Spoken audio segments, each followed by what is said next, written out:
now.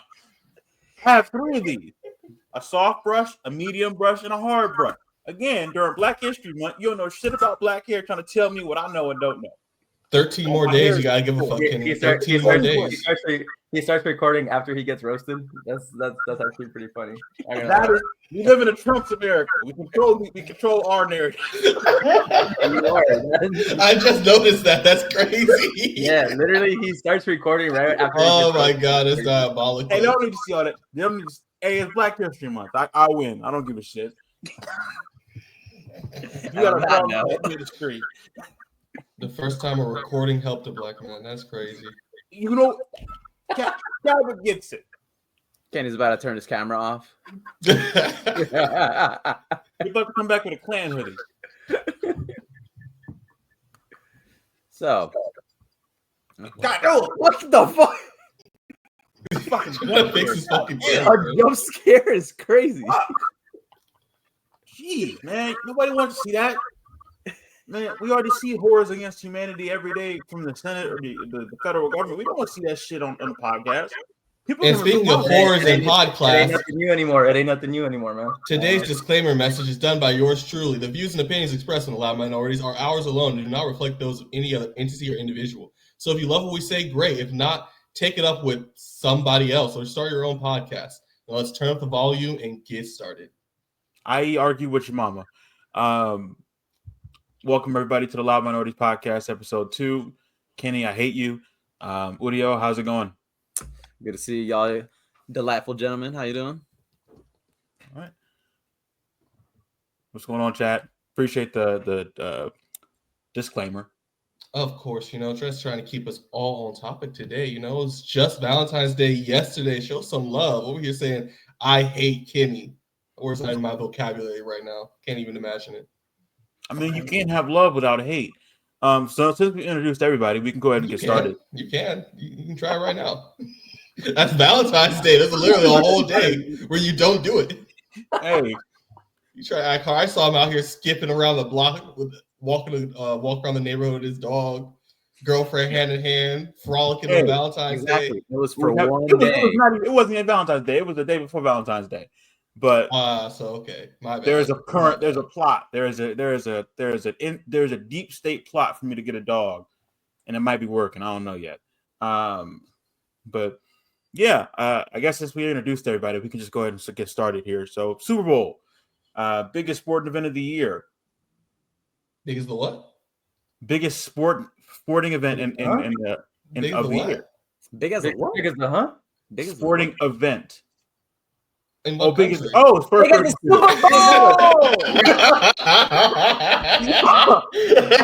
Where you fail, bro? You know what? Get out of here. Biggest bro. I don't listen to Aubrey's songs anymore. That's all I'm saying. That's anymore. That means he did before on the record. I switched from being a Drake fan. I was never a Drake fan. There's nothing wrong with that, man. We all were there 2016. It's okay. We were all miserable. Life was good.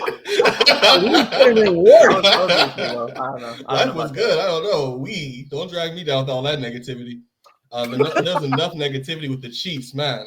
I knew going in the Eagles' roster was stacked. Knew it. Did I expect them to beat the brakes off the Chiefs like that? No, I'm not gonna lie. It seems like the Chiefs went with one game plan to stop Saquon, and they did. Saquon looked mortal for one game. He looked just like, I guess, any other running back. He looked like the running back the Giants traded. Yeah. That was not enough for the Chiefs to really do anything. And the thing is, he was still like really, really good, like considering where he was getting. He looked like the running back the Giants traded, and he was still a really good player, and it was very clear. Because he would break like 2 tackles and then still get tackled for like 1 or 2 yards. I think it was just really just concerning. Like it was belt to ass. Like it, and then it was it wasn't even a talent gap in the same way that I think that a lot of folks seeing it. Because watching that game, I'm just like, are the Chiefs even trying? Oh no, they were trying. It just did not matter. And I'm not even saying like an effort on the field type thing. I'm talking purely from a schematic standpoint. Like I think back to like how the Chiefs had like designed game plans to be against a really strong pass rush, the teams that have been able to get pressure with 4. The Houston Texans, they beat them by 10. They were like, it was the Texans and it was the Eagles of like the best pass rushes in the NFL that can get pressure with 4. The pass and the way that the Chiefs lost all game was their tackles. The better edge rushers of the Eagles and the Texans is by far the Texans. But do you know what the Chiefs did against the Texans? RPOs, quick games, short passes. They basically eliminated the pass by getting the ball out so quickly. They didn't even try that for the vast majority of this game. So that's why I was like, when I say the Chiefs weren't trying, I'm talking schematically. Like, that was probably one of the worst games I've seen called in terms of knowing who you're playing by like Andy Reid, I think, in his career. I'm gonna put Dubray in as a fucking coach already, bro. That's it. I mean, is it that they weren't trying, or was it that they just got figured out? You know, they've been going to the Super Bowl, like their playbook's been out. Like, I mean, they made it to 2 straight Super Bowls, and it's not a thing of being figured out because they've always been the team that always has something new to pull out.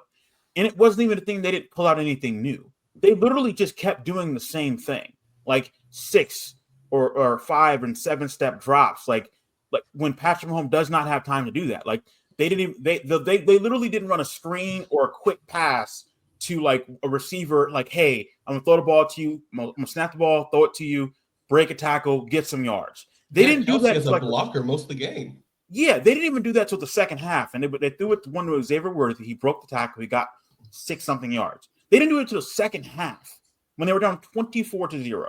That's my point. And that's my point of like they didn't do things to make it easier on themselves to deal with that pass rush. That's where I was like, Andy Reid, what are we doing? Like what's the plot was lost. And also, like, for example, the Chiefs had a left guard playing tackle. They had him playing tackle. Sorry, I'm mute. Okay, better now. Yeah, so the Chiefs had a left guard playing tackle. They had done that through most of the playoffs because Joe Thuney is an all-pro left guard. They moved him to left tackle because all their left tackles were terrible or hurt. They were losing every single snap at left tackle and right tackle. And they were losing on the interior at left guard. So it was truly a thing of like, they weren't even trying a different like approach up front. They had 3 left tackles on their roster they could have put out there in that game to try to make an impact. They didn't try. And that's what I mean. Of like, from a schematic standpoint, it was even more, it was worse than the score. Like, it was 40-6 going into the fourth quarter, and it was worse than the score from a schematic coaching. And like the Eagles weren't doing anything amazing. Like Vic Fangio's defense, they didn't blitz the entire. Not only did they not blitz, there were no exotic coverages. There was nothing. It was very Legion of Boom-esque for a different reason, in that they were very simplistic with their defense, with what their defense looks like. It's a lot of like 2 high or 1 high safety. You know what they're running from the snap. It's just, what are you going to do when that defensive line is in your face in 2 seconds, or when you throw the ball and they come and knock it and they come hit it out because they're really good at the peanut punch. They're really good at just coming and tackling and keeping you from making rack yards. And it was truly a thing of like the Chiefs just kept playing into their hands and like made what they were good at even better than what it was. So it was belt to ass on the field, in the scoreboard, but it was somehow like there were 4 belts involved when it came to coaching and it came to personnel management. So what I'm hearing is whop, whop, whop, whop. That fuck them up. Which is now really the real entertainment. The real entertainment. Oh my gosh. Mahomes did not bring the magic, but Kendrick did, y'all. My goodness. One of the greatest live performers we have ever seen before, not just in the Super Bowl, but in the entire genre of hip-hop of all time. Performed for about, 15, 20 minutes. Felt like forever because, I mean, I was completely locked in. One of my favorite performances of some time. And also one of the few hip-hop performances we've really had at the Super Bowl. So I just really want to know how y'all felt about it. What's some symbolism you saw? What about the set list? Did he do enough? Asking the serious questions. I think that was like my favorite question of the week. What'd you think about the Super Bowl? Because that told me a lot about where folks were coming from. I personally loved from the jump where I knew it was going to be good when I saw Samuel L. Jackson. When it panned to Samuel L. Jackson dressed as a black Uncle Sam, and then after the first few songs where he says, "Do you know how to play the game? Tighten up." It was like, I think of like being a black man in like any like professional space of like that black mentor of like, hey man, this is how you got to operate. This is how you got to act. And it was the fact that like he was having that, like he beat every single weird conservative to it, or every single like respectability politics comment, hate post. He beat him to it during his own performance. He did the 8 Mile reversal that Eminem did, basically. Yes. He beat Rabbit him.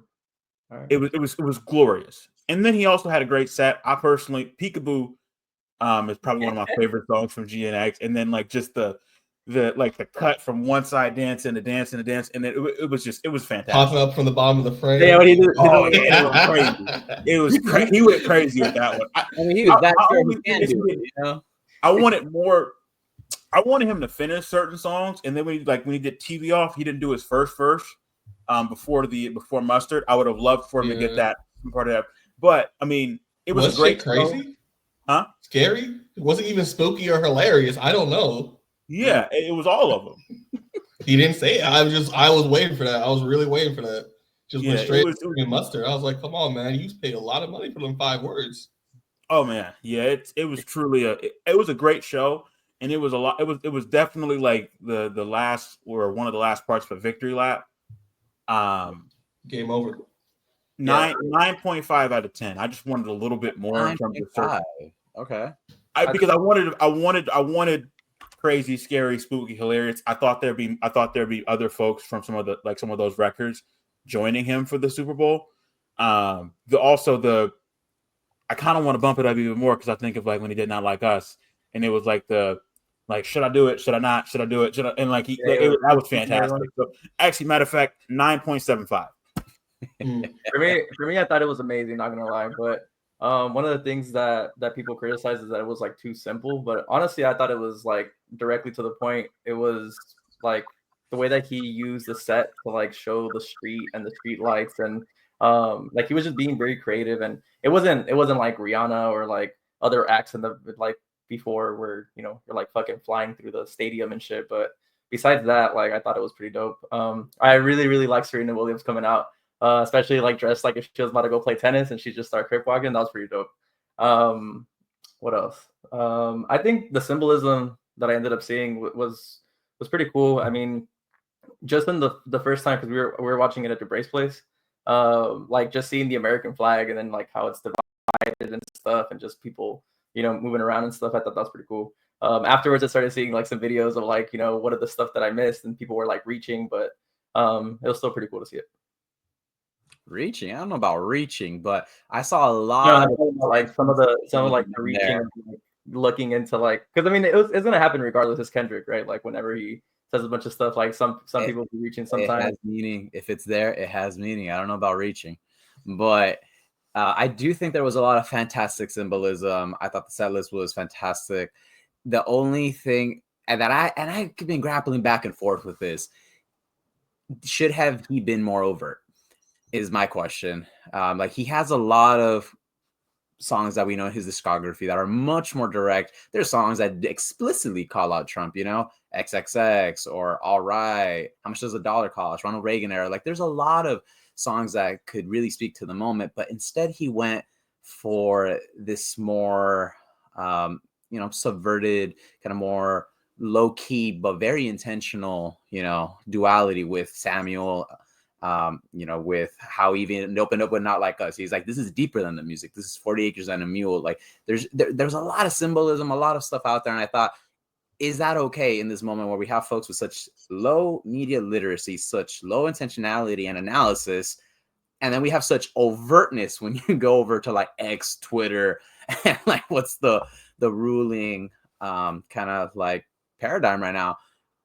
So I thoroughly enjoyed it, but I don't know if it's what the moment called for. But then I recognize there's constraints, right? Like his 2016 Grammy performance, that's been censored and scrubbed off of YouTube for a while. And, there are other dynamics at play. So I've been going back and forth. I think a 9 out of 10 for me.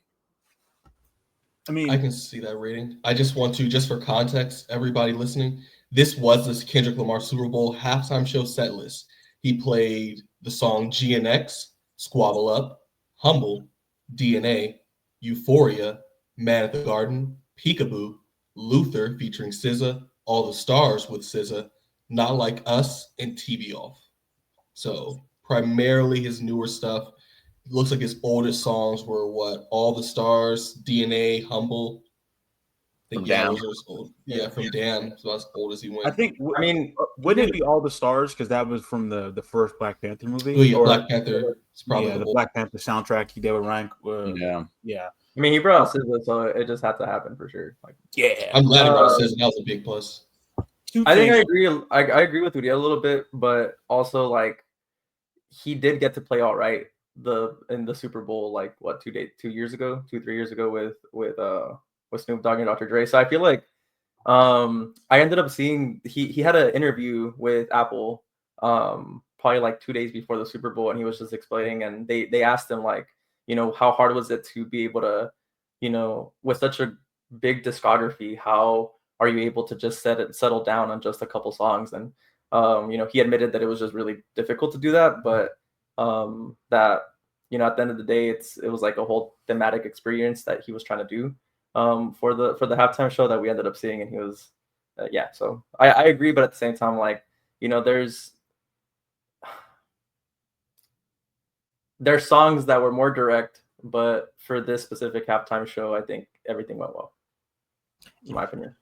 I don't, and Uriel, I think I get your point of like this. There was definitely a subtlety to it, but it's also a thing of like, there was a tweet of like, stop trying to explain Kendrick's music to people here to tell them what a shot, and I think that's kind of the point. I understand there's the need for overtness, but he's also like, his music is clearly stated. I'm not your savior. That's not my like, and I think it's a thing of like, he's not trying to martyr himself in that way, or I don't know if martyr is the right term, but I don't think that's ever been his goal. Like, obviously he flirts with that line, I think, quite a bit, where it's like, I think it's probably difficult for him of like, how far am I going to go here? And I think he probably had that internal thing. Because I mean, when he says like, you picked the right time but the wrong guy, like, there's like, that's a triple entendre. Is it me? Is it Trump? Is it whoever? And I think that's Is it Drake? Is it Drake? Like, so it's like, I mean, like, there's only so much. I think the point is to make people think if they can do that, which is, I think, where we find ourselves, where that's the question of if they can do that is so important for a lot of conversations. But it's also a thing of like, stay woke. Like, you gotta be paying attention, or you got to be willing to think critically. That's the only way we're going to get out of this. And there's a lot of people that, like, the people that probably didn't like the show, that have no intention of thinking critically. They don't think it's necessary, and it doesn't help their narrative. So yeah. And they look stupid. They look very dumb. Like, this is the person that like literally was the most streams in a month ever for a rapper. And then Drake passed it because he dropped a new terrible album. But like, he's been super popular. He won 5 Grammys on one song. He's won a Pulitzer Prize. The commentary of like, oh, this doesn't sell anymore. This doesn't work anymore. When literally the world we live in is showing that's the opposite of the truth. Like, a song from May won 5 Grammys, and it was literally just a diss track. So, I mean, and then he dropped an album, which is probably going to get some awards come this next one, if I'm remembering, or this next Grammy cycle. It'll qualify for it. Yeah, so it qualifies for the year after. Like, had he dropped the album during then, it probably would have won some. It probably would have won some awards. In my opinion, based on what came out this year. I don't know what's going to come out this year. None of that Drake album is making anywhere on any awards list. I think it was a pretty cool way of also like with the social commentary, but also just like the victory lap of just like ending the beef. Like how you mentioned, Aubrey, just so many different accolades that he got on these diss tracks, and then just to finish it with the halftime show and just be like, game over, bro. Like, and again, that's like a triple entendre on that. So that's pretty dope. Yeah, last words is game over, or like it's done, bro. Like, that's it. I won. There's no like, even before the show when he did the first commercial, no rematches. no rematches, and also teasing the lawsuit so perfectly. Like, people want to sue, which just makes me think, is Drake gonna sue him directly now? I mean, he did say, we saw the face he made when he Drake said, will "Hey, never Drake." have smoke for a man ever. He only has smoke for women. That's the only thing he doesn't actually want to actually go at. You know what? Strippers specifically, bro. Drake, I said strippers specifically. Drake decided to say that shit in his new album. He's like, hey, give me a hug. Hey, I don't know if you guys. I don't know if you guys give me a hug. Give me a hug. Walk in the club. Give me a hug. Give me a hug. Give me a hug. Yeah. That's a cringy ass vibe, bro. That's what got him popular before. He is. Hey yo, where my hug at? He is going back into his he's doing something. It is by definition music. Yeah, allegedly. It's allegedly music. I was struggling. I'm like, how did you? I'm not gonna lie. And it was the thing. It had a couple good songs. Yeah, I mean, I didn't listen. I didn't like any of them. I didn't finish all of them because I just couldn't. Like, if I can't even understand or get into it within like a minute or two, I'm skipping. And I did that with like basically every song. Some songs that felt like elevator music, and I was just able to like let it go. But I was working on looking up something else, but like nothing in there like made me sit or like stop what I was doing. Like, let me play that back. I didn't do that a single time. A few songs on it was just very much just sounded like throwaways from Party Mobile 4. So it was just felt like a lot of songs that Party didn't put on his last album, and then they just threw a Drake verse on top of it. It's just, oh well, we made this one, or a Drake B-side. Had a few that were interesting. Nokia, when he did like a Miami Bop piece, was cool. Mm-hmm. I thought Mothballs was cool, but also it's just because like half the songs Party Next Door, I'm already a Party Next Door fan, so like half the songs that do with music I already like. That's kind of about it. A couple other songs stood out, but it's just like bro really went way back into his lane after the beef and just said, well, I'm just going to make something that will chart, do a bunch of numbers so everyone can say, oh my God, Drake's #1 again, because he's going to keep a certain core fan base. Yep. And the funniest part about all that shit too is that he said fuck this rap beef or whatever, but you're I'm trying to get the party lit. What are you doing, bro? Like it's him throwing in the towel. Y'all wanted him to give up. He finally gave up. Party's been lit. I'm not mad at him. Grave the last 8 months. That's what got the party lit. Like dancing on your grave has gotten the party lit. It did get the party lit. Is it 8? Is it 8 now? Or it's about to be 8? Hey, it is ongoing. Hey, he said get the party lit. But there wasn't a single song. When I went through that album, there wasn't a single song that would get the party lit. Not a single song. He literally made a song in Spanish. He's reaching out. He's Padre is abhorrent pandering, like attempt to try to get the Latinos. Like, he should have just stuck with Mia. The way he just slandered the Spanish.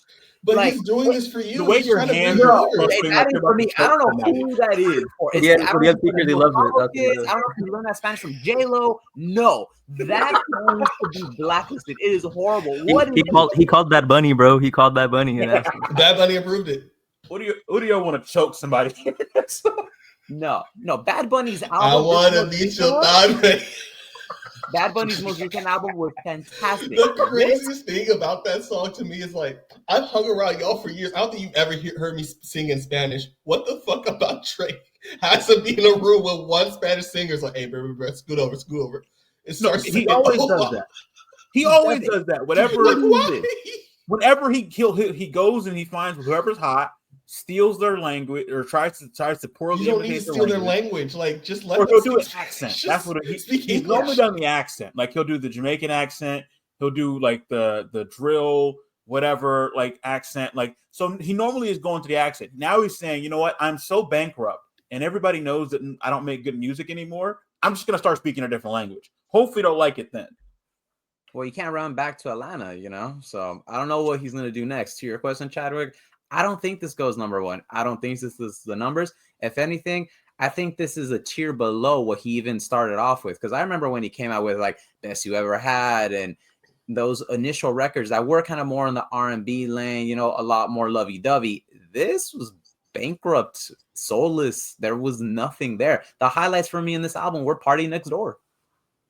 Which was crazy because he wasn't even like, he was overshadowed by Drake on so many songs. Like even the one I just said with Mothballs, like the best part of the song is the 90 seconds of Party Next Door, which is half the song, and that's the best part of it.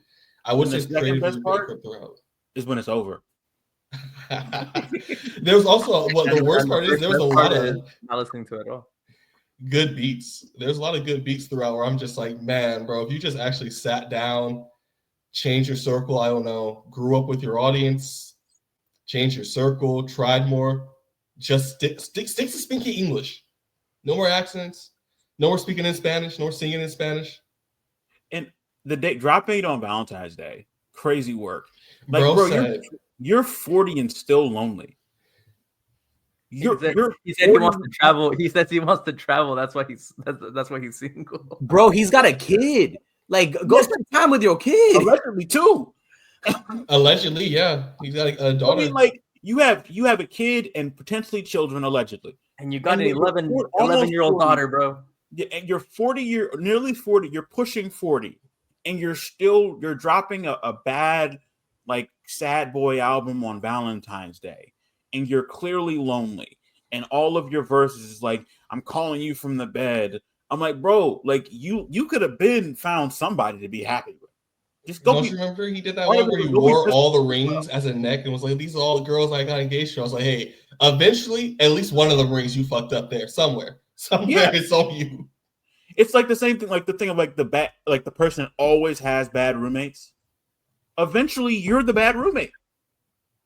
Eventually, you're the problem, and it's been so long that he is the problem. Or you were the problem all along. What are you talking about? Eventually, you're the problem. That means you're the. Well, I mean, like eventually, you can't lie about somebody else being the problem. Is what I'm saying. He's always been the problem. Ray was like, I have personal experience. Yo, for What's Next with Drake, this sign for it is he's gonna do a lot of features, man. It's the fact that this was so chart heavy is 100% just him trying to do like a business as usual. Look at all the numbers to hopefully convince some other collaborators to be on the album, because all he could get was really small artists.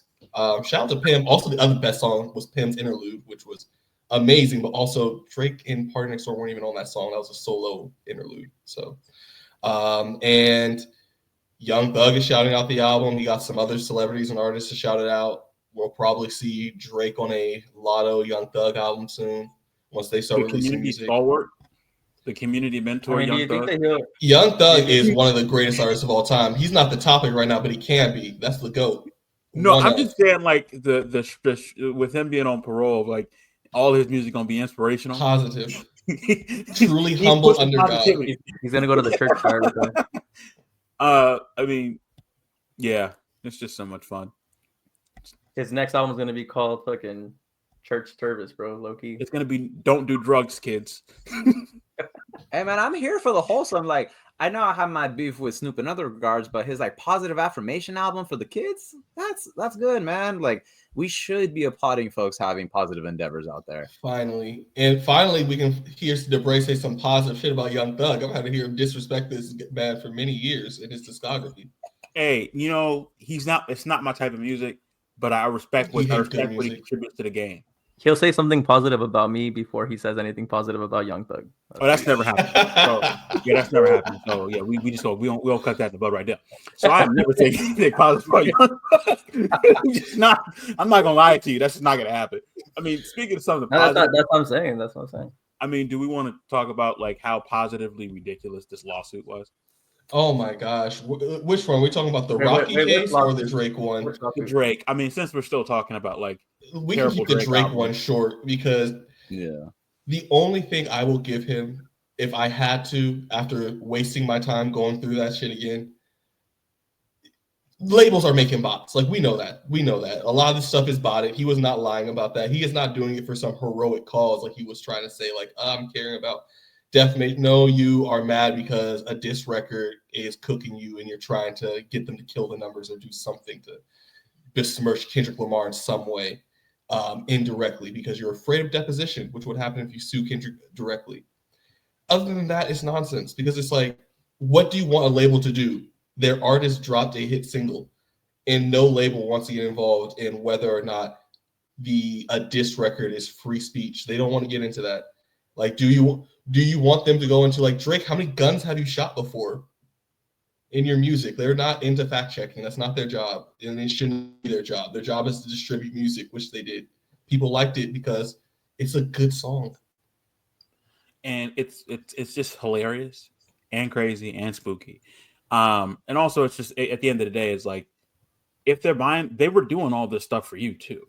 Like That's why he wanted to settle and get some money. And the real thing is that this was all a gamble. This beef with Kendrick of him finally stopping the sneak dissing was the gamble to try to get a really great record deal if he did win. And he lost horribly. And he's trying to recoup some of that money because he's not going to be able to come back to UMG. UMG, the old deal they gave him for this deal was $400 million. He wanted like $1 billion something. He was nowhere near that. He's nowhere. He might not even get the $400 million anymore. He probably would. He almost certainly would have got $500 million if he didn't do the Kendrick disc. They're gonna do him like Luka, bro. They're gonna be like, nah, bro, you ain't getting that extra 100K. Absolutely, they probably gave him mil, not K, mil, 100 mil. They're not giving him. I think that's a good segue to talk about Luka. Not gonna lie. Oh my gosh. Yeah, I was shocked because not only did they just trade this man out of nowhere, they called him a fat, lazy alcoholic with commitment issues. And that was insane. Like, I have heard baby mamas be nicer to their baby daddies. Good God. Like I thought Luka, when I heard he got traded, murdered somebody or something. I was like, okay, we're going to wait for a headline to come out. But no, they're just like, yeah, that fucking foreigner drinking beer after games after dropping 70. They were talking about him like Barack Obama when he was president. Like it was okay. Of like, wow. Like I have never seen a level of hatred. Did they think he was black? It was deep-seated and visceral. But what I don't understand is he just went to the finals with them. How are you going to say he's a deadbeat, out of shape, can't perform? He just took you to the finals. Because he didn't play well in the finals, according to them, because he was hurt, and he was hurt because this is what they're saying. He was hurt because he's fat, which was insane to me because I'm like, bro, if he's fat, I'm taking him to Krispy Kreme after every game because clearly he knows some shit I don't know. He onto something. If I had to give him a double-double to get a triple-double, you know where I'm going for lunch. Yeah,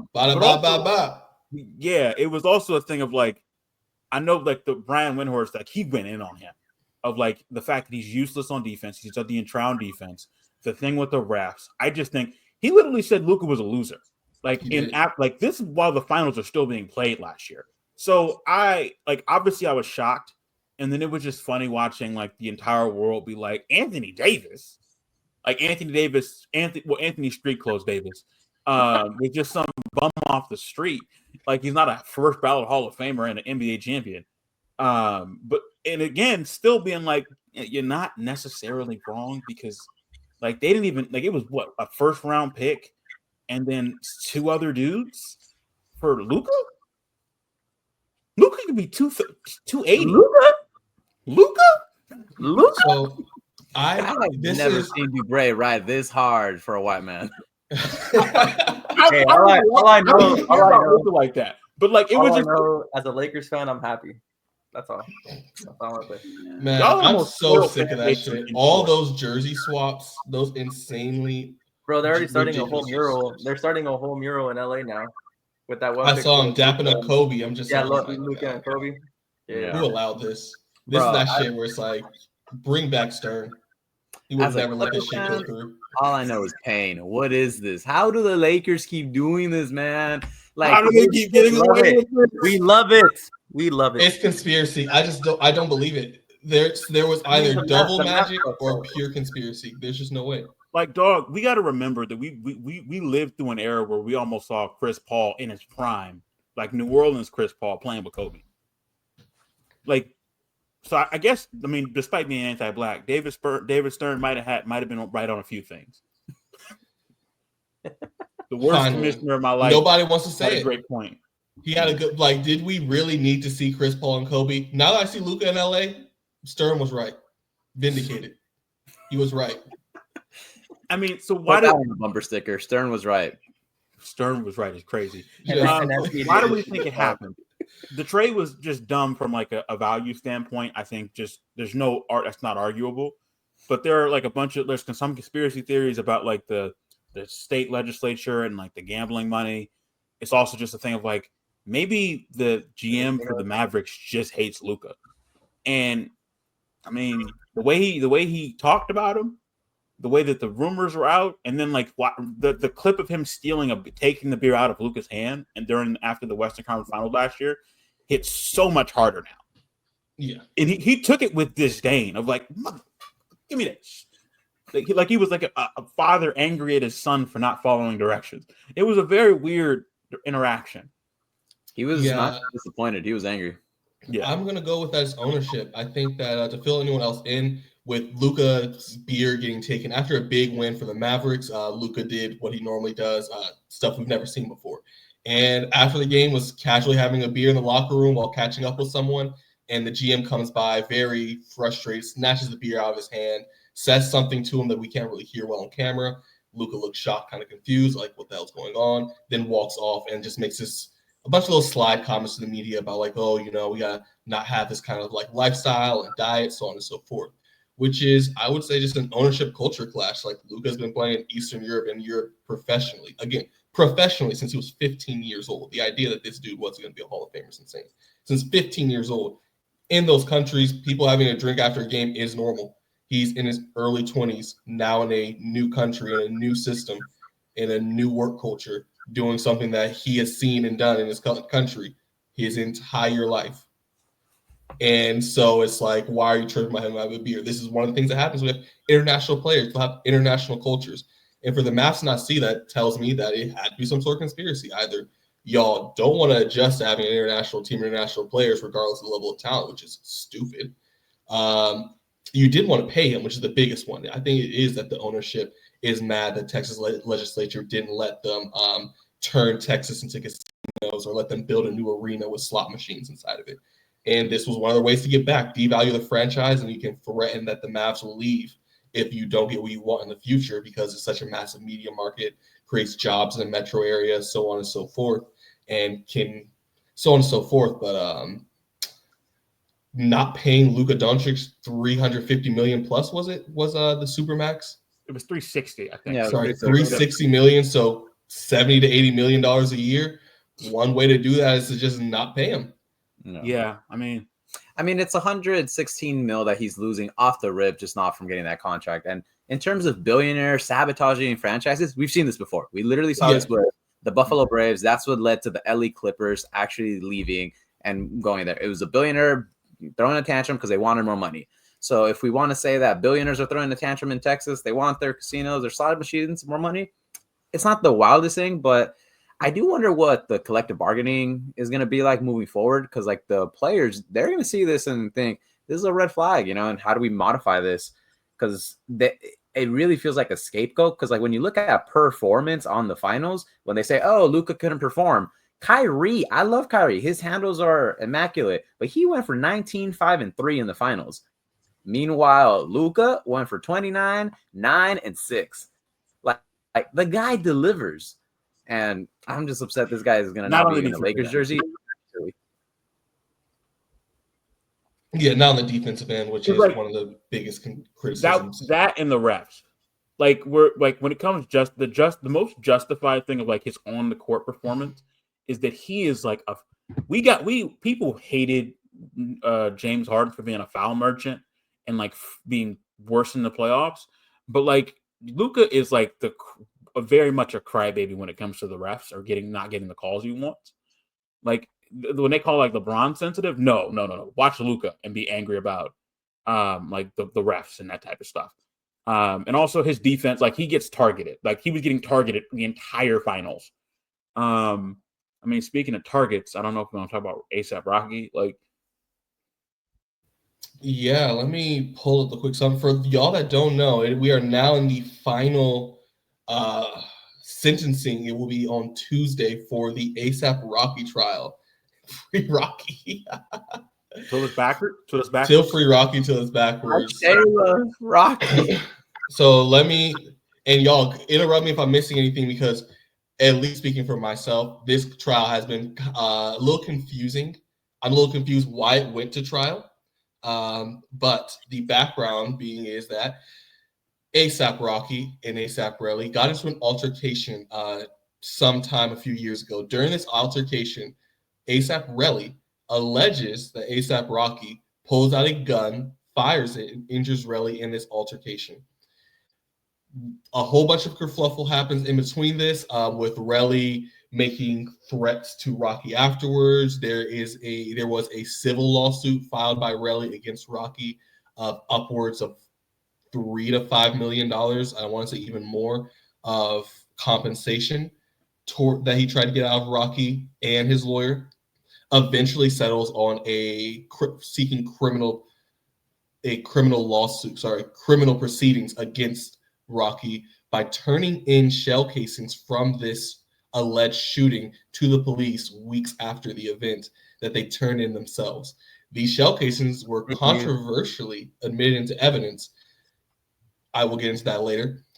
But even after all this happened, there was discussions between the legal teams, and they were offered Rocky was offered a 6-month plea deal with community service and probation, altogether about 5 to 8 years for community service and probation, with about 6 months in jail, not prison.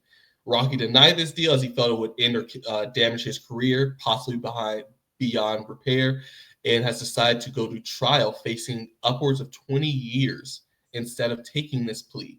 Both the defense and prosecution do not deny that Rocky pulls out what appears to be a gun, but the defense is arguing that the gun that was pulled out was a prop gun from his DMB music video, and that it was not real. Thus, there was no imminent harm to anyone at the location, meaning the charges that the prosecution or state has brought against Rocky must be dropped. Prosecution is arguing that it is real and he should be shot. There's a lot of back and forth with Relly, but I will let everyone else weigh in on their thoughts. I mean, thanks for saying the background and context in that, Chadwick. I mean, my main questions are like, would you take that 6-month deal? And B, how do you think this falls out? Oh, Kenny, you trying to take you did not hesitate. There's no hesitation. I wasn't even done. Like, put me in, coach. I'll take the 6-month plea over 20 years. What was it, Chad? 20. If he gets convicted for everything, he's being charged for battery and assault. So for threatening someone and causing them harm. I'll take the 6 months. Soft. I think I might take the 6 months just because after going through it, imagine leaving Rihanna alone for 6 months, bro. You just had 2 kids. I don't know, bro. I don't know. You got 2 kids. You got a whole girl. 6 months is really 3 to 4. The probation stuff is awful and it's dumb, but I don't really believe it to be career ending. It would definitely damage it, of course. It'll make it harder to tour and do things. But it's the risk is massive. And even though the case isn't open and shut, because we could get into it during our discussion, there's a lot of nonsense that's been happening during the trial. There's still technically enough to convict him on something, and any of those charges is longer than 6 months. At the very least, he could be charged with, please correct me, the lawyers and law students in the call, is that just threatening someone with a weapon is assault in the state of California. So you are on camera in a fight, pulling out handling what appears to be a pistol. And even if you are saying it is in self-defense, the person that you are in this altercation with is outnumbered and unarmed. It's not 100% that you'll get out. All white jury in Beverly Hills too. I'm taking the 6 months. Give me the 6 months. I apologize. Beverly Hills. I retract my previous statement. I'll take the 6 months. Dude, Bray's my views are my own. My views are my own, but I'm taking 6 months. I feel like he should. I feel like he should have done. He shouldn't have done it. He shouldn't have done it, bro. Just take the 6 months, bro. Yeah, Uriah. No, I think Uriah's the one that's gonna say something different, though. He is, because the lawyer in him is I don't believe it. Let's go, Uriah. I want to hear it. I want to hear it. I know the lawyer, and you saw that case was this is bullshit, bro. So there's multiple layers to it, right? Where it's you have obviously like some bad facts on your side, but when you look at the guy just putting forward evidence that literally the cops themselves did not find when they were at the scene, that is the definition of a reasonable doubt. Like, you're supposed to convince the jury that there is no other reasonable explanation for this, right? But if there is a reasonable doubt, if there is something that's like legit there that could point to something else, they're supposed to let you free. And you're telling me that this guy that's implicated, that has motive, is involved in all this, just coincidentally goes and finds this like super incriminating evidence that no one else could find, even though he's not an expert, and it's after the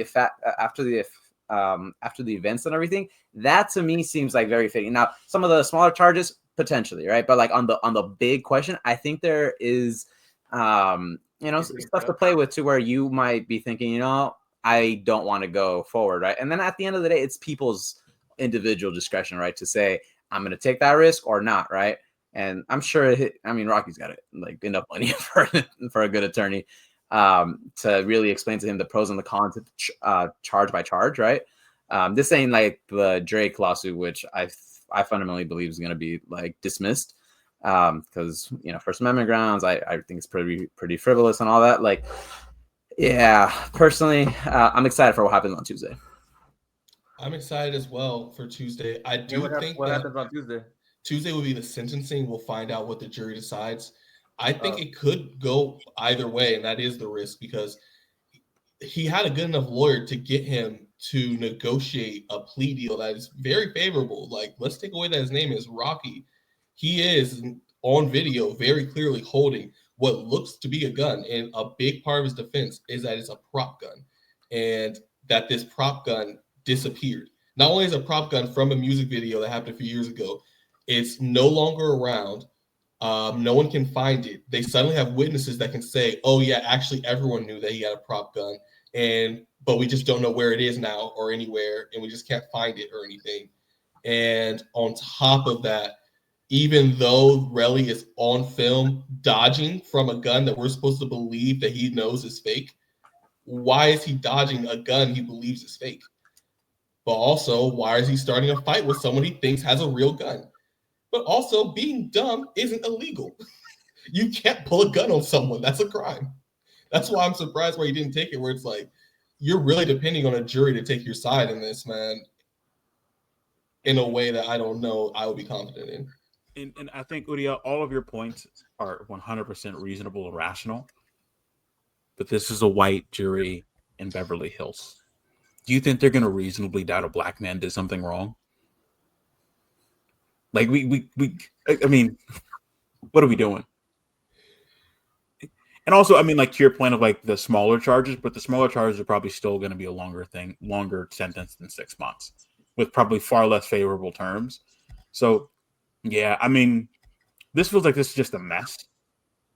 Yeah.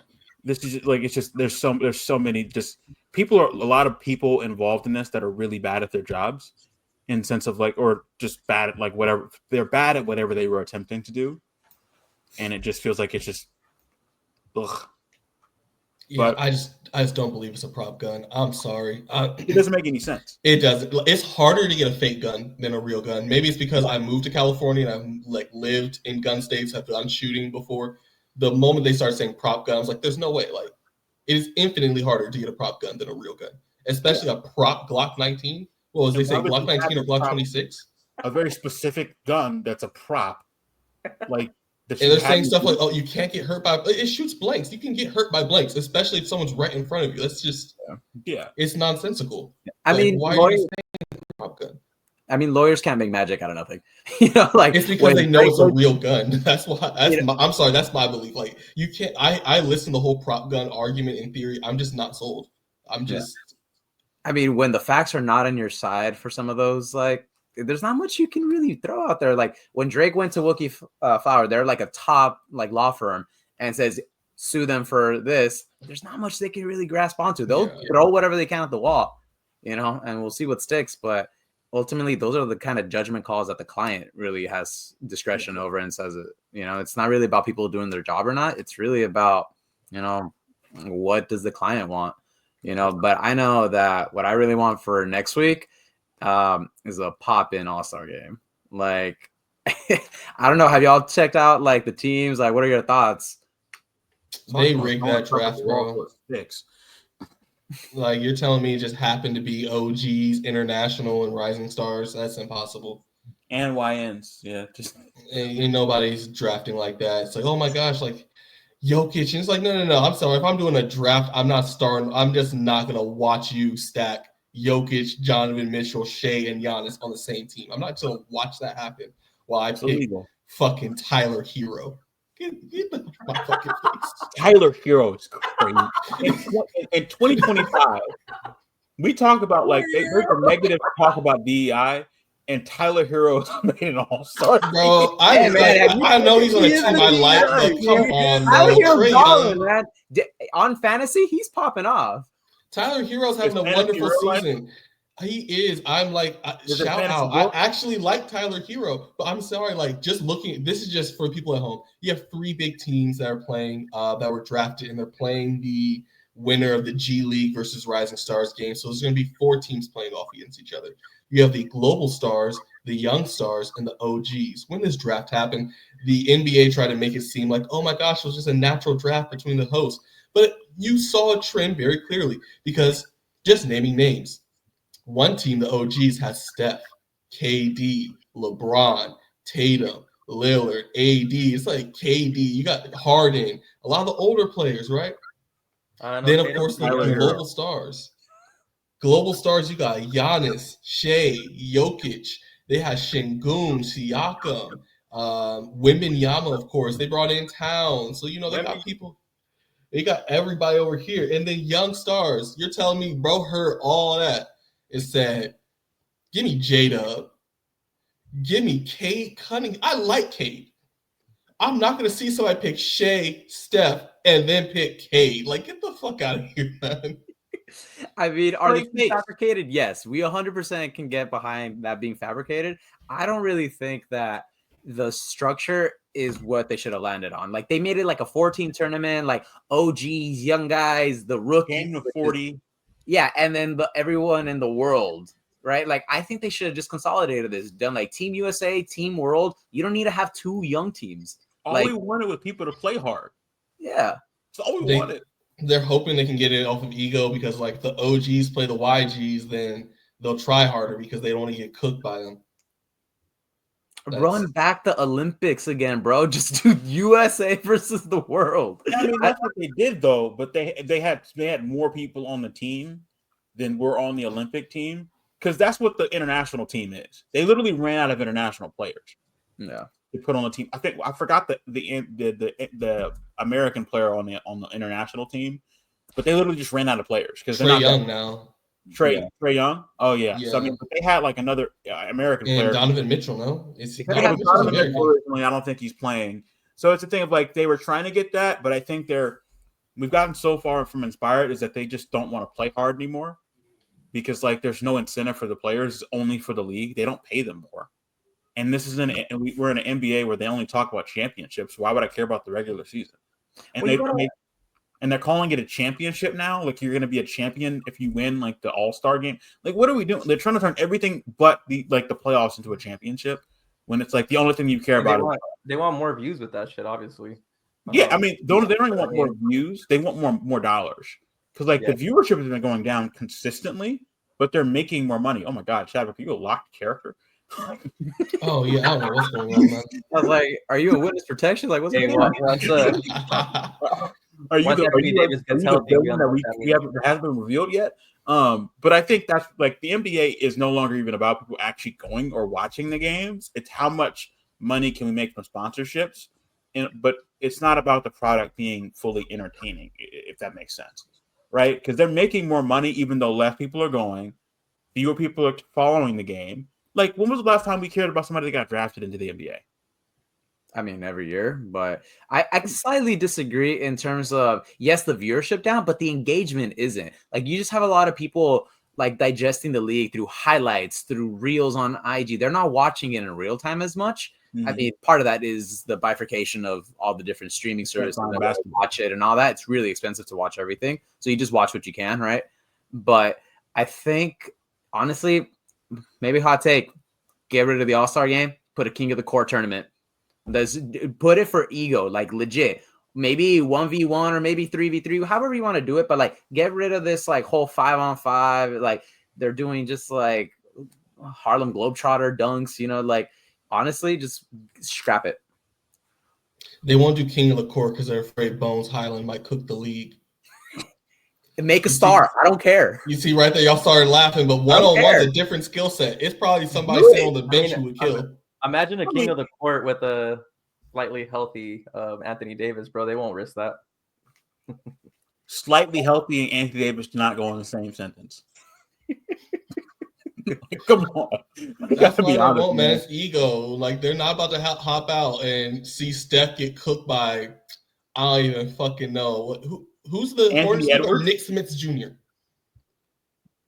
I'm talking the bench players. Yeah, Donovan Mitchell is cooking him. Like, he just imagine putting the shortest NBA player against Wemby on that 1v1, bro.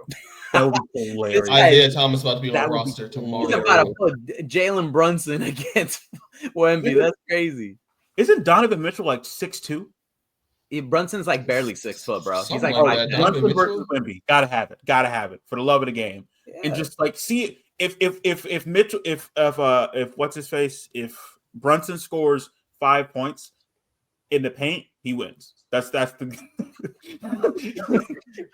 he gets 20 shots. 2 of yours. Like he gets 20 attempts. If he can score 5 times, he wins. That's the versus probably the greatest defensive player of this generation. Saying it now. Probably one of the best, but that's why I feel like this new lineup setup has potential for the stories that international players tend to care a little bit more about the All-Star events thus far. Also, side note, not international player, Sabonis got snubbed. Wait, he's not international? Again. No, he's not. Sabonis is American. Oh, okay. I think a lot of people assume because his dad is international, so a lot of people assume he was too. But he was born in the States. But yeah, he got big snubbed. But I think it will matter because you're on a team. I think a team of Giannis, Jokic, and Wemby is more likely to want to win than and the YGs are going to be more incentivized to win than maybe the older Americans because they're the ones who made it matter less because we saw that when Kobe passed, they can lock in and actually play. We saw throughout the early 2000s and 2010s that they can try without trying to hurt each other and make an entertaining game. So they're choosing to slack off. Yeah, it's the quickest way to hit their ego. Yeah, I think that you might end up with it probably is going to end up being the international player versus the OGs. And I mean, OGs are probably going to win that one just because, like, you think so? I mean, Giannis, Jokic, and Wemby. Nah, bro, the OGs are not going to care about this game as much, bro. I'm saying in a world where the NBA's plan works, a locked-in LeBron and a locked-in Kevin Durant and a locked-in Steph Curry, they're winning that game. That was in the Olympics. They don't care about this. Fair. And I think what they were doing is, as y'all was saying, they're trying to recreate the Olympics, but the Olympics actually have stakes. Yeah. This means nothing. This is like the Olympics is a legacy thing for some of these people. Like not being a world champion in the Olympics means something to them. An all-star game, like LeBron has been in 20 straight starts. Doesn't mean anything to him. He's the GOAT. It doesn't matter. No. That's what I'm saying. Get rid of the game, make a King of the Court, give him a legit championship belt, and then just let him cook. I don't care if But you don't care. Adam Silver will be sitting in the office pissed off, throwing shit. You can make a new star that way. Imagine like if you let Kyrie Irving just cook with his handles. I think that would be beautiful and good for the game. You're not ready for Cam Whitmore to walk away with the title. Y'all are not ready for these conversations. If Malik Monk walks away with the title, y'all aren't ready for those conversations. Okay, fine. You can have y'all are laughing at these names, but tell me these dudes aren't walking buckets. How about you have the limiting factor then? How about the limiting factor be you have to be an all-star and then you have a king of the court off of the all-stars. So that's the problem. The all-stars ain't hungry enough. I need Isaiah Collier is hungry. He about to cook. I think Bronny James fucking taking this shit. All right, Bronny James is taking it. That's all I know. He probably will. He gonna try to win. I think they'd be hungry enough, but are they addicted to winning? What does that mean? Are they addicted to winning? Ray put a little bit too much emphasis on the right. Like, what the fuck does that mean? Addicted to winning? Nah, he put too much emphasis on the addicted to. He wanted to say Department of Education. Are they fiending for the win? No, bro. You gotta change the stakes. There needs to be some sort of contractual bonus. Like I know there was like some contract triggers for like you need to make an all-star team or an all-NBA team in order to be eligible for a max or whatever. But they should just have like a straight up like a significant bonus, like a 10% contract bonus, if you really want people to try. Like the winning team gets like a 10% bump in their contract for that year, whatever. That type of thing. I think that'd be at least a start.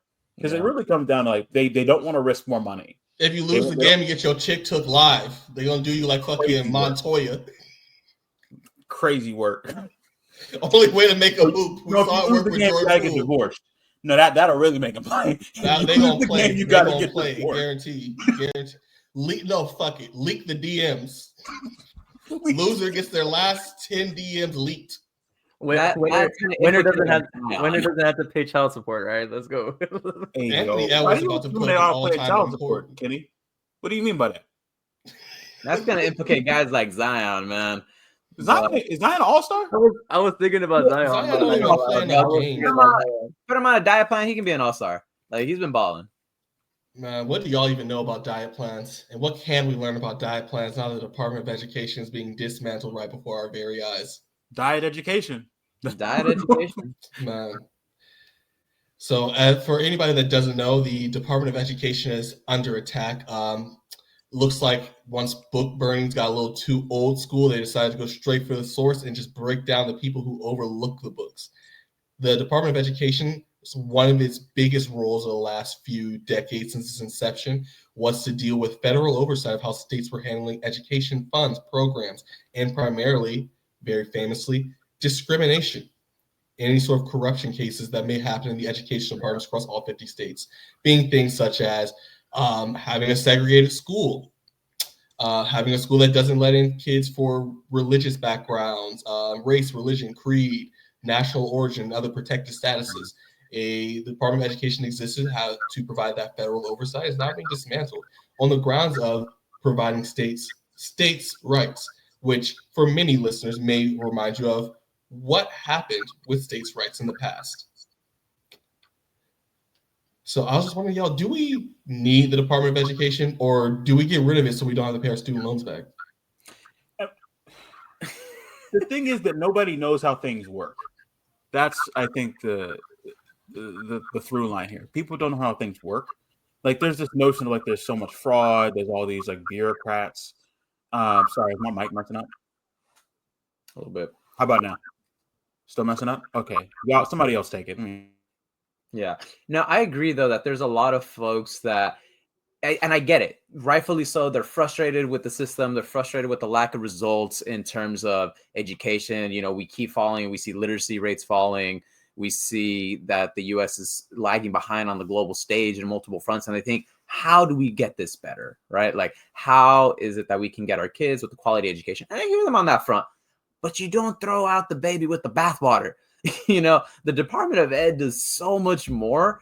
And quite frankly, what I'm hearing oftentimes, like from folks when they say, we want better education, what would get that is better pay for teachers, actually making sure that we have, you know, structurally stable schools so that they're not, you know, just crumbling.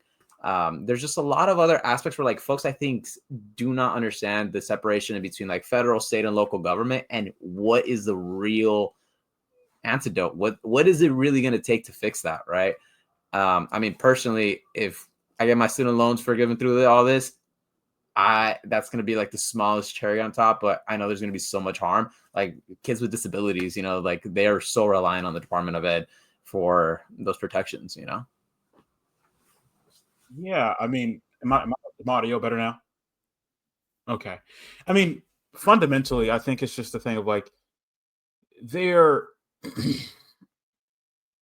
the Department of Education is just the baseline, and especially the fact that like a lot of states that are streaming states' rights have like the worst education scores. Like it's just generally, like the Republican states generally or red states have some of the worst scores. California is really rough because of a lot of other things, and the Department of Education is not one of them. The federal things being bad at a state's level is just nothing to do with the federal government. They're saying, here's the money for you to do the things that you should do at a minimum. And if your state is below the minimum, it's not the federal government's fault that you suck at taking care of children and making sure you're educating them. If you can't even meet their minimums, how can we blame the thing that came up with the minimums? You know? So that's where it's like the not knowing how things work. But I mean, it was never about improving education scores. It's about how do we get Bibles back in schools? How do we make sure people start repeating like what's the one that the Pledge of Allegiance, not the Pledge of Allegiance. So it'll just be a really rough battle, and just a lot of things are really in a bad spot because there are a lot of this is folks that want to ruin things as a reason to say, well, just get rid of the federal government entirely, or they don't actually want to fix anything, and none of their proposals fix anything. They never have solutions, only creating more problems. But yeah, I don't know what other folks got to say. I guess one of the last ones is just that a world without the Department of Education isn't all peachy keen. If you want to put it in, I guess, the most rose-tinted way, that's 50 states with really no oversight on what happens in between their different educational standards, what happens with their outcomes, who holds them accountable for any of these outcomes or discriminations, or even meeting these standards. Because if it's only the state itself, it really just falls down to how. I can hear you. Hello? It falls down to how much these states want to talk about these things or worry about these issues. I guess I'm speaking from someone who grew up moving and going to so many different schools across the country, that seeing how education is handled in different states is jarring. I've had states that did teach me that, yeah, it all comes down to the Civil War was states' rights. Had to realize not learning things such as like the Transcontinental Railroad, anything about that, not learning physics. I think the first physics lesson I got, because I moved in with so many different states and districts, was in like high school. So just really understanding that when these standards don't exist, when you especially have to move or go around a lot, it leads to a very piecemeal education. Or I imagine if I just stayed in that system, there's so much I would have never learned, and that people just don't realize because you only go through one system.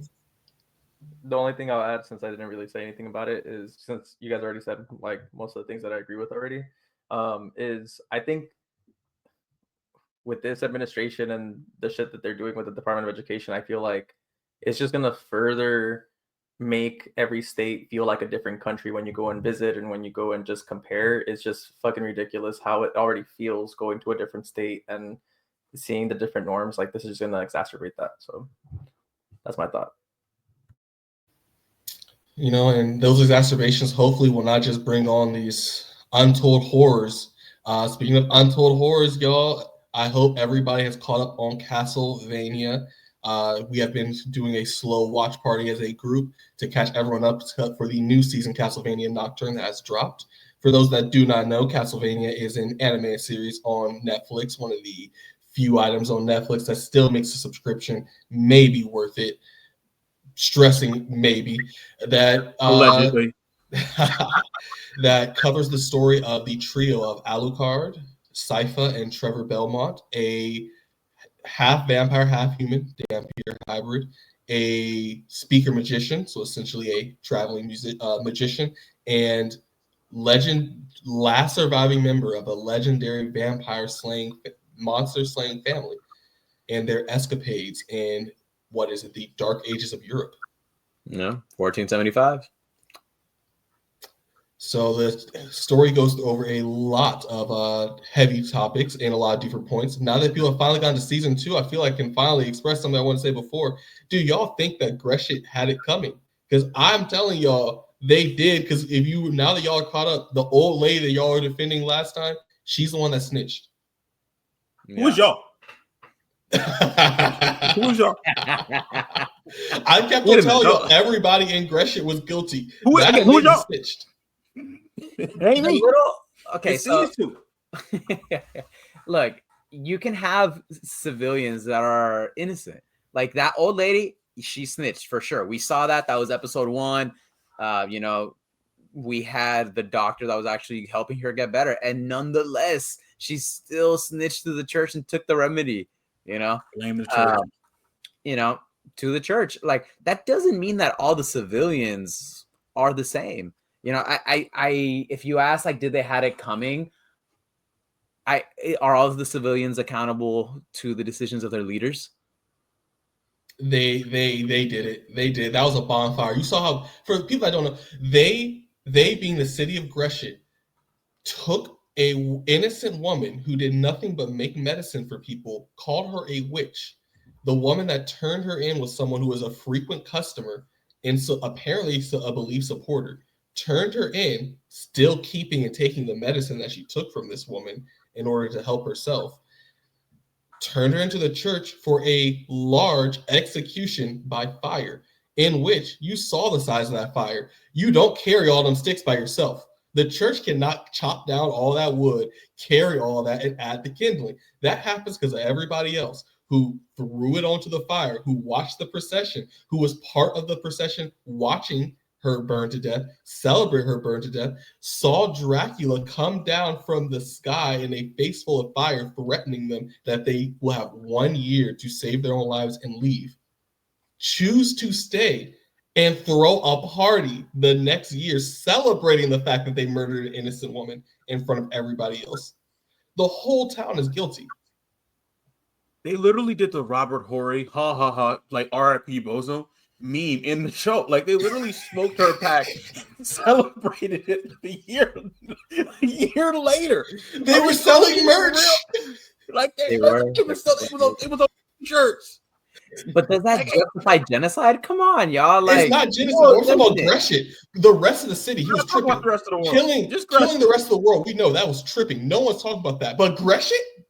And we'll get into the other part of him going to kill the whole world. Bro, the selling merch is pretty crazy, not gonna lie. The one who sold the merch gotta die, bro. There's no way. Like, they got t-shirts, they got DVDs. They brought their families out. You saw children skipping.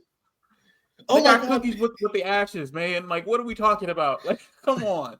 They deserve every bit of that. For death. Making a quick buck, selling some merch. Come on, like I see people. Come on, little Johnny, right here where we killed that woman last year. Hey, we got to buy some more meat. Let's sell these cookies. We say we got our ashes in them. Like, come on, man. Distasteful, yes. Abhorrent, yes. Reason to die. They brought their highest priest. Like he wasn't their pope, but he was like their big cardinal. Came out being carried on that pedestal, dripped head to toe. Grabbed a mic and said, "Yeah, that man Dracula, a hoe. He ain't gonna pull up. Last year we fried his girl. He ain't gonna do shit. Everybody turn up, everybody. Tell me I'm wrong." He literally came out like many men with death on me. When it's just one person. All that gold. They was in the dark ages. This motherfucker was shining. Talking about, we did it. I wish we could bring her back. There's no defending Gresham. There's no defending Gresham. They got to go. The whole thing. And I mean, I said this last time. Anybody that left, that followed the direction and like got out of Dodge, cool. You were like, hey man, I can't live with this. I gotta go, or I want to just save myself. Like, and also, like, we got more about like the conversation between Dracula and Alucard about this of like when he screams, "There are no innocents." Like or when he's like when he's there are no innocents. Why? Because like again, his point is nobody tried to stop anything, and obviously there's a thing of like they got killed by the church, but literally nobody even tried to fight back. I mean, like so it's just a thing of like, what's the point? Like, why would he bother being merciful? Yeah, I mean, I personally believe that Alucard was probably the point of view that I resonated with the most, in terms of what do you do moving forward. It's hard to reconcile like all these different forces, right? Like obviously you see some wrongs, you might be sitting on top of a throne that's built off of pain of others, but it's kind of hard to thread that needle. I mean, personally, I'm excited for the next season, but I don't know.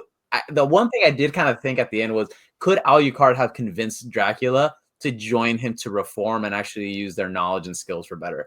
Because he started to come back. The red left his eyes when he was there, recognizing my boy, my son, and could he have, fostered that seed and let it grow to be like, you know what, we can do this together. My mom, your wife, no longer here with us. However, we can build something in her honor. We can try to build something beautiful. Or do you all think it was a lost cause? No, I mean, I think that, and Alucard pointed this out early on, is like, this is just the history's longest suicide note. He was already dead. Like he didn't like he was somebody. Yeah, when he says I'm killing our boy, I must already be dead. He wanted it to be over because he wanted just to be done with this. There was nothing that was going to bring him back, and that's what I was saying. Of like, she was in the process of making him human, and he didn't know how to deal with those emotions and being able and having like the thing that mattered the most to him, besides his son, of course, ripped away from him in such a cruel way. So like, not only is it and you can see that he's so fundamentally different from all the other vampires besides Alucard, of course. Like you look at like all like Godbrand and all those and Carmilla and all those other people, they're just literal like demons that have human faces. Like the humans are less human than Dracula. He's just objectively depressed. He's not eating. He doesn't want to talk to anybody. He takes no joy in what's being done. He just wants to die and everybody else to die with him. He is. See, that's that last part. Like, okay, if you don't have the will, so be it. You don't got to kill the rest of the world. But yeah, no, he was tripping with that. Hey, I get your point, and I'm not. See, that's why I said when me and Chadwick were talking at the beginning of this, is its only Gretchen. Everything after that, undefensible, because even Alucard was like, "Hey, man, we gonna spin the block. We'll light the block up and be done with this." But like, I think he was just so captured by rage, and I think he created a world where he didn't want to live anymore and didn't know how to go about that in a healthy way. You know what I mean? Because like he had like now human emotions of like, I have lost the one person I cared about most, and I don't know how to cope with it. All of this was his coping mechanism, because they had no chance of beating him. Like he was cooking. Like it's all grief. Like he had no way to deal with grief. He had no way to like process those emotions. Neither did Alucard. He's like 25, and he was raised by like an almighty immortal vampire. Like, so it was very sad. Like it was a lot of cool fight scenes, a lot of cool choreography, like Sypha, Trevor, like the whole thing of them discovering the Belmont hold and getting all that loot and treasure and magic. And then it all comes down to a sad old man who is still Himothy of Himothies. And nobody can beat him except himself. He lost, like, they were united in grief. They literally, and so when he was in his own son's childhood room and said, I just want to be done with this. Put me out of my misery. And then it got even sadder because they were having a moment as he was like dying. I know. And then his buddies, Trevor and the speaker, just come in and murder him. I'm like, hello? He can't even have a goodbye? Like, give him a second. Damn. I get it though, but it's because season 3 is probably my favorite season, but season 2 to me, the main theme of it is grief. It's just everything is about grief. Trevor Belmont is grieving the legacy of his family. He's the last surviving Belmont, and he's a fuck up and an alcoholic. Hey, Sypha's grieving because the speakers are being chastised and ostracized everywhere they go. They're doing nothing but trying to help people spread joy, teach people medicine, and of course are parallel for multiple nomadic people throughout the world, like the Romani and so on and so forth, and just being ostracized, killed, hated by God Almighty. So they're dealing with that and grieving and seeing how she rejects that grief and tries to bring joy and still helps people. Alucard decides to try to work and process grief in contrast to Dracula falling into a deep pit. I really do like the character parallels between how Dracula and Alucard deal with grief, how Sypha and Trevor deal with grief. Trevor falls and wallows into it and is like, oh, the Belmonts are dead. When I die, the whole family dies. Well, Sypha's like, we speakers ain't got shit, but we still champion on because fuck it. It's a rejection of despair, And I think that's a major theme into it, especially when you get into the secondary characters like Carmilla and Godbrand, where they just see nothing or any sort of real emotionality. It's all practicality, hunger. Like DeBray said, they're monsters. They just are nothing more than vampires. They see food, power, war, fight. While you see people like Hector try to have some sort of twisted hope for the world, or see Isaac fall into another grief and despair that human beings are hopeless. I've gone through so much terrible things. Therefore, the only thing I need to do is God's work and bring hell upon earth, in their own twisted belief in their religion. So season 2 to me is just a massive narrative of grief, whether or not to accept it, reject it, work through it, or how human it is. And we get to see a character like Dracula, who's not human, have, even though he crashed the fuck out, at least with Gresham, I understand will crash out. Trying to kill the rest of the world was because he even said it himself. He knew that if he attacked the rest of the world, the only people capable of killing him would kill him. And the only people capable of it was his son and his friends. And they would never have done it unless he threatened the world. And they weren't even capable of it. He still not in reality. He let himself. Like it. So like he let them. Literally he was like to. he literally like, please put me out of my misery. You won't come and fight me until I make you. I will do that. None of this other stuff matters. He didn't care about details. He didn't take any joy in it. There was no fun. It wasn't fun anymore. So it was truly a like, how do I get out of the pain? How do I get myself out of the pain? And he didn't feel like it was, he didn't want to just off himself. I don't think he probably would be able to do that. So yeah. And he found a way to do it. And the way was to force their hands like, oh, well, if I threaten the entire world, you will come and kill me. So I have to, which is insane logic, but that's what happens when a grieving man wants to die. Yeah. Speaking of insane logic. You mentioned, Chad, that one of the questions was when would you die in season 2? But honestly, I would die in season 1. Oh yeah, that's a good one. I'd be the one for sure selling the fucking merch, bro. Not gonna lie. We know, King. Bro. You would have been selling necklaces, with some twigs and some string. No. Actually, I wouldn't even be selling real ones. I'll be selling fake ones, bro. To be honest, ones that I know they're all fake. Yeah, no, 100%. No, you'd be selling IOUs. You wouldn't even be selling product. Hey, man, we got a lot of backlog on our production right now. Bro. Turn on the light. I'm making it through season 1. I'm making it season 2 because I'm 100% leaving Gresham. I don't know if I make it outside the country, but I'm leaving the city. Yeah. I'm going like the next city, hell no. I see a fiery face come down, calling themselves Dracula, saying if you stay here for a year or you die, I'm 100% leaving. I'm out. I don't need to be there. Yeah. I'm excited for season 3 and seeing y'all catch up because it is, to me, one of the greatest breakdowns of religious thought of the Dark Ages. It brings in a lot of my own old school philosophy nerd interests. So really, I'm looking forward to how y'all see that because we really do get a great breakdown of what the night creatures really are, their own creations about it, what the Forge Masters really are. Are they really some bitches? Because some of them talk. Some of them talk. Well, Kenny's terrible anyway, so he doesn't care about them. He didn't care. Like he was selling fake merch. Oh yeah, Kenny, do you think they have souls? Nah. That's why you gotta wait for season 3. All Kenny care about is if they got wallets. Speaking of wallets, man. Speaking of wallets, bro, like is God Castlevania is on like the Netflix. CEO at Hulu? Like, what's up, bro? I don't know what the fuck is going on. Like Netflix is talking about being like $30. Like I like Castlevania, but it's like, bro, you were Hulu saying got ads. You were saying I like One Piece, bro. Literally since episode 0 that we've had, I've been telling you guys, fucking pirate this shit, bro. I'm telling you. Shout out to One Piece. We will never justify breaking any U.S. laws such as piracy. Okay, wait. Actually, let me ask you a question. If buying a fucking what's it called? A fucking subscription is not owning the damn fucking. Hold on, wait. I'm actually being serious. Hold on. If buying a subscription is not owning the fucking products and media that you see, it's piracy theft. He's asking questions. I don't know. Philosophically, I would say no.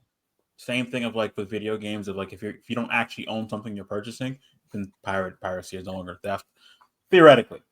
In the world we live in, I mean, it's just, and I'm also like for context, what we're talking about, Disney Plus / Hulu is thinking of making changes to their plans. They have a no ads plan, which would effectively be changed to now include ads, which is just straight up false advertising. And because of Elon Musk, the federal agency that would be overseeing and holding them accountable for that is basically like ground to a halt. Yeah, the CFPB. CFPB. It's again a thing of like, we can't have nice things, and this is like the least of our worries. Like everybody notices that we've gotten a way more of those like spam calls than we have in recent years. Yeah. It's just beginning progressively worse, and it will continue to get worse. Same thing with those texts, because they're going to be selling your data. They're selling your data. They're selling your phone number. They're going to just not care about any sort of consumer protections, because the agency that's supposed to oversee that, and which is since its inception after the 2008 housing crisis, has returned like $21 billion back to consumers. That's now like basically not able to really function. Yeah. So shout out to Musk. I mean, he's the same thing with the Department of Education. All this stuff is all to give more money to corporations, and they give them those massive tax cuts with the budget reconciliation.